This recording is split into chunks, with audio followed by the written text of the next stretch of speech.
Now, you're in what is called the Combat Engagement Center. Now, fighting ships have CICs, Combat Information Centers, and we have one of those from World War II.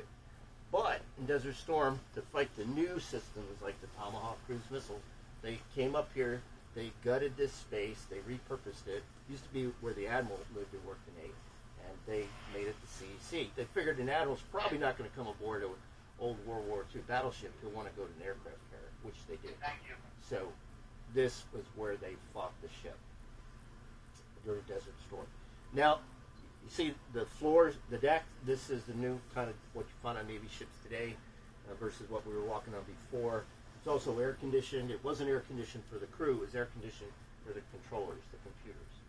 So they figured this is pretty close to the bridge, good place, and also they could open the vents to the captain's cabin below to get some air conditioning when guests came aboard. So there's an extra deal, extra special deal there. In this space, you have old technologies and new technologies right next to each other. The oldest technology, paper charts or maps. Sailors have been using those forever to figure out where they are, where they're going, where their friends are, where the bad guys are, what you do about it. From that paper charts, you move over to this table right here. This is a 1930s technology. It's called the DRT, Deduce Reckoning Trace, or Dead Reckoning Table, as some people call it. Down below this glass, there's a mechanism that is connected to the steering and the propulsion of the ship. So when the ship gets underway, they weigh anchored, they get underway, that light comes on, then you put white tracing paper on top of the surface, and you make a mark, and you put the location and the time. Then as the ship moves, that moves with the ship. Kind of like a big Etch-a-Sketch, if you will. So this moves, and then periodically you make marks. Then you get a straight edge, and you can figure out your course. So that will help you determine your course. The sailors that would be over here would be talking on sound-powered telephones. Did you talk on sound-powered telephones, sir? Yeah. Sound-powered telephones work on just the sound of your voice.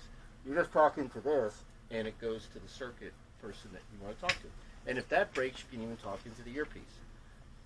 Power goes out on the ship in combat, you can still talk. So there would be somebody positioned back here. You can do basic gunnery, and we're going to put on a light show for you in a minute, and they'll be doing some gunnery from back here. Now moving over to this big empty space, this is empty because it had some material equipment in here that was classified. So they had to take out, first of all, the electronic warfare equipment, for jamming and spoofing and doing all sorts of high-tech things. That had to be taken out because it was classified. And then in this space, there was an air search radar and a surface search radar. The air search radar looked for bogeys or bandits. I don't know, when you came up to the ship, was our antenna turning up at the top? Yeah. It's turning because we can make it turn, but it's not radiating.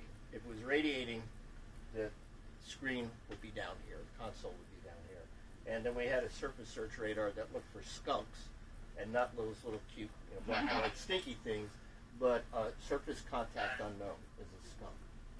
Over against this bulkhead or wall, there are the Tomahawk missile controllers. These were used during Operation Desert Storm. When they made this ship a missile shooter from just a gun platform, they modified the ship by taking two of the dual 5-inch mounts off each side of the ship. Between the smokestacks, they built up a missile deck, and they put 8 armored box launchers, ABLs. And each ABL has 4 Tomahawk cruise missiles in it. This is where they control and fire. Now, unlike the other equipment that was taken out, this is still in here because nobody else in the Navy shoots Tomahawks from above the deck. On modern Navy ships, they're vertical launch. They're in silos below the deck. And when you see one of them launch on television, you'll just see the ship is just steaming along, and then wham, missile just goes straight up because it's firing from down below the deck. Sort of like submarines, how they fire missiles. Now, there used to be some situational radars, situational computers that were here. They were taken out because they were classified. There was a CWIS computer and a big empty space right over there for the close-in weapons system. The 2 TV screens over there, they were the feed from the one on the left was the feed from the drone, because this had an early version of a drone, a remotely piloted vehicle. It was like a big model airplane. There's one hanging from the 3rd floor of Nauticus from the ceiling, and it's just that big old kit plane that they put together. It had a camera in its belly. It could fly out 100 miles. It could stay up for 4 hours. and it was your visual feed. When you fired the guns, you could watch your rounds landing on target. During World War II, that would have been unheard of. When they fired the guns in World War II, they had a little two-man plane that went over the horizon. Because you can see 14 miles if you go to the top of the ship, but the guns fired 25 miles. So you need somebody to go over the horizon. So if anybody's a flat earther in here, hate to burst your bubble. The earth is round. Just fire a gun, you'll find out. And the other TV to the right is the flight deck. So you'd be watching the flight deck for them launching. They would launch those drones, and when they recovered them, they just put up a big net, sort of looked like a volleyball net, and they, with a joystick, they just fly it into the net. Now, when they first made the drones, they put the propellers on the front, and they flew it into the net. They torqued the propellers and nets, so they got smart, and they put the propellers on the back of the drone. So that would be the flight deck. And there were two controllers here, consoles for the Harpoon anti-ship missiles. They had a missile. The Tomahawks go out 1,200 miles. These go out 70, but these are against enemy ships. Those are against land targets. So in this space, there would be about 25 people working in here when they're in combat operations, and they all reported to the person that sat in this chair. He's the TAO, the Tactical Action Officer. Probably the rank of Lieutenant Commander or Commander, and everybody was an information gatherer, providing it to this gentleman, who then talked to the captain and made a recommendation to the captain of the ship. Any action where you fired the guns or you launched missiles had to be cleared through the captain, because this is his ship. Now, to defend the ship from an incoming missile or a plane, TAO could take action on his own and could brief the captain later. So there were several officers that were qualified to sit in this chair. They'd sit in that chair for about 4 hours at a time, and they controlled all the activities in here. Now, what we've done is we put together a light show presentation, sound and lights, to give you an idea of what it was like in combat during Operation Desert Storm in 1991. We took events that happened over a 2-week period and condensed them down to about 4.5 minutes. So when we go to blue light, it's the first thing that we're going to do, because normally in here you'd be at blue light, not white light. And then when a light on the overhead comes on, it's a person talking. So that'll be the captain. Then we've got plot over here, observers, Tomahawk cruise missiles over there. So you can have a seat, and we'll go ahead and start the show. And this show was put together by former battleship sailors, so it's very authentic. Okay.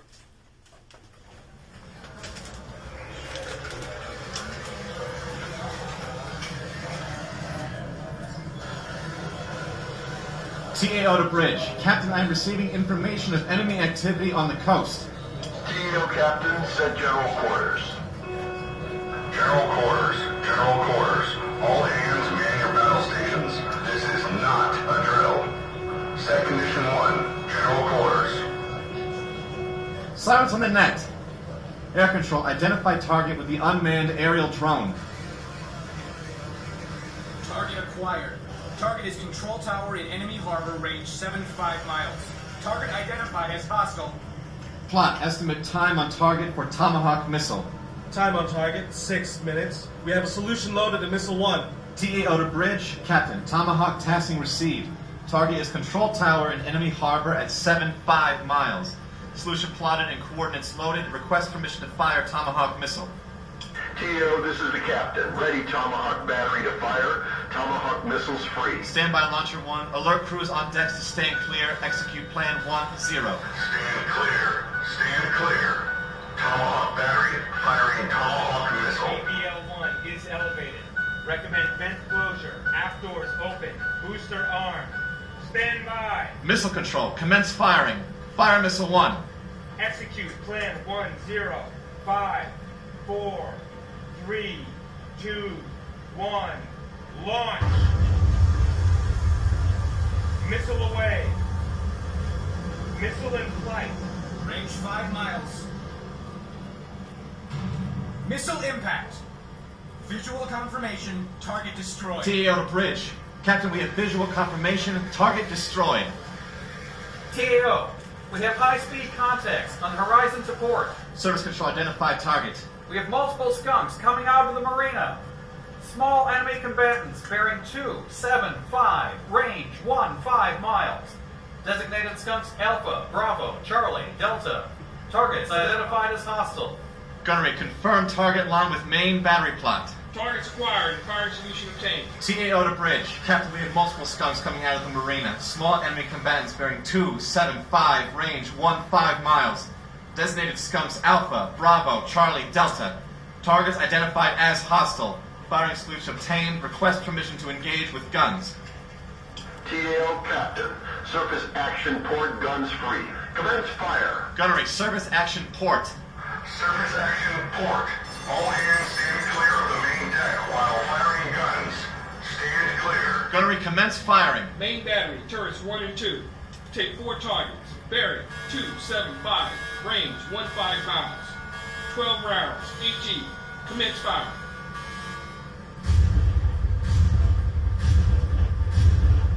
TAO gunnery. 12 rounds. High explosives expended. Bores cleared. No casualties. Air control, damage report from drone. Skunk Alpha direct hit. Smoke and fire. Enemy combatant breaking apart. Sinking rapidly. Skunks Bravo and Charlie direct hit. Destroyed. Skunk Delta reversing course and departing at high speed, returning to port. TAO, we have enemy combatants in the marina surrendering to the drone. TAO to bridge. Captain, 3 targets destroyed. 1 target reversing course. And we have enemy combatants surrendering to the drone, sir. This is the captain. Well done to the entire crew for an outstanding combat mission success. We destroyed an important land target and destroyed or routed 4 enemy combatants due to outstanding teamwork and great shooting. For the first time in known history, the enemy has surrendered to an unmanned aircraft. Bravo, Zulu. Well done. Now, secure from general quarters, set condition 3, on deck watch section 1.